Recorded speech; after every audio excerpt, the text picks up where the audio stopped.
Imaginez, vous devenez champion du monde de Formule 1, vous venez de battre Lewis Hamilton, l'un des pilotes les plus talentueux de sa génération, et quelques jours plus tard vous annoncez « J'arrête, c'est fini ». Et bah c'est exactement ce que Nico Rosberg a fait. Une décision choc, incomprise par beaucoup, mais qui, avec le recul, révèle la personnalité d'un homme complexe, stratège et profondément humain. Aujourd'hui, on va donc retracer l'histoire de Nico Rosberg, l'enfant du champion, le rival de Lewis Hamilton, le battant de 2016 et le pilote qui a quitté la F1 au sommet. C'est la victoire.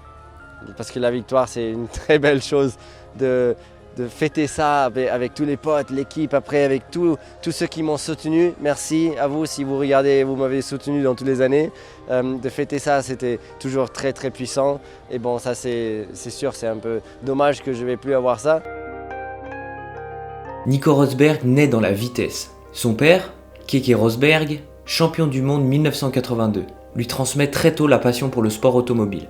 Mais être le fils n'est jamais simple. Dès le karting, Nico doit prouver qu'il n'est pas juste le fils de, dans une combinaison. Intelligent, trilingue, perfectionniste, il se démarque très vite par son approche méthodique. Il n'a peut-être pas le talent d'un Hamilton, mais il compense par le travail et la discipline. En 2005, il remporte le championnat de GP2, la catégorie juste en dessous de la Formule 1. We hebben Pantano op 6, Rosberg 7, dan Lapierre. En hier met Rosberg gaan we er langs. Ja, dat is een hele brute actie bij de chicane. Et en 2006, il fait ses débuts en Formule 1 avec Williams. Chez Williams, Rosberg découvre une F1 encore loin du top niveau. La voiture n'est pas compétitive, mais il montre quand même de beaucoup d'éclat, notamment dès son premier Grand Prix à Bahreïn, où il marque ses premiers points dès le début. Ces années, c'est la patience et le travail. Nico travaille sans relâche, avec son style, comprend les rouages d'une écurie, comprend la communication avec les ingénieurs, la gestion des pneus, et tout ce qui va avec. Mais il sait très bien au fond de lui que pour gagner, il va devoir partir. En 2010, Rosberg rejoint la nouvelle écurie Mercedes. À ses côtés, une légende vivante, Michael Schumacher, de retour après 3 ans d'absence. Beaucoup pensent que le jeune Nico va être écrasé, mais c'est tout le contraire. Rosberg surpasse régulièrement Schumacher et montre qu'il est enfin prêt à jouer dans la cour des grands. Mercedes progresse lentement, mais c'est en 2013 que tout va changer. Un nouveau coéquipier arrive, Lewis Hamilton.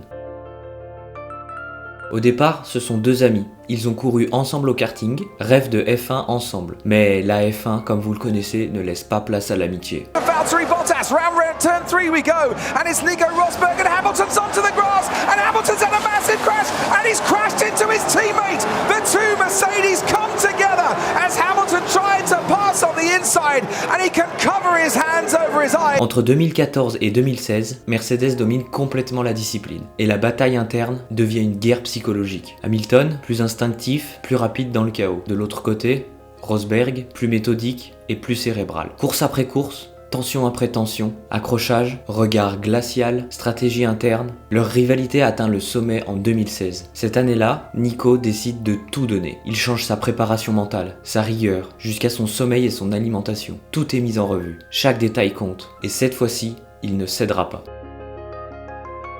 La saison 2016 est un bras de fer permanent. Hamilton gagne plus de courses, mais commet des erreurs. Rosberg, lui, est d'une constance chirurgicale. Grand Prix après Grand Prix, il construit sa victoire, jusqu'à ce final dramatique à Abu Dhabi. Hamilton tente de le ralentir, de l'éliminer du podium pour sauver son propre titre. Mais Rosberg résiste. Il croise la ligne d'arrivée, 2e, et devient donc champion du monde de Formule 1. 5 jours plus tard, coup de théâtre, Nico annonce sa retraite. À peine couronné, il quitte déjà la Formule 1 pour de bon. Pas de retour, pas de regret. Il a accompli son rêve, être champion du monde, comme son père, et partir au sommet. Un choix rare, courageux et presque philosophique. Nico Rosberg n'aura peut-être pas marqué la Formule 1 par sa longévité, mais il a laissé une trace quand même unique, celle d'un homme qui a su dire stop au bon moment. Et vous, qu'en pensez-vous? Nico Rosberg, génie froid et stratège, ou simple opportuniste d'une bonne voiture? Dis-le nous en commentaire. Donc voilà, c'est tout pour aujourd'hui, j'espère que cette vidéo sur Nico Rosberg vous aura plu. Si c'est le cas, comme d'habitude, n'hésitez pas à liker, à partager et à commenter, ça fait super plaisir. La chaîne évolue super bien, merci à tous ceux qui regardent et qui s'abonnent, ça nous soutient. On se dit à bientôt pour un nouveau format ou une nouvelle vidéo.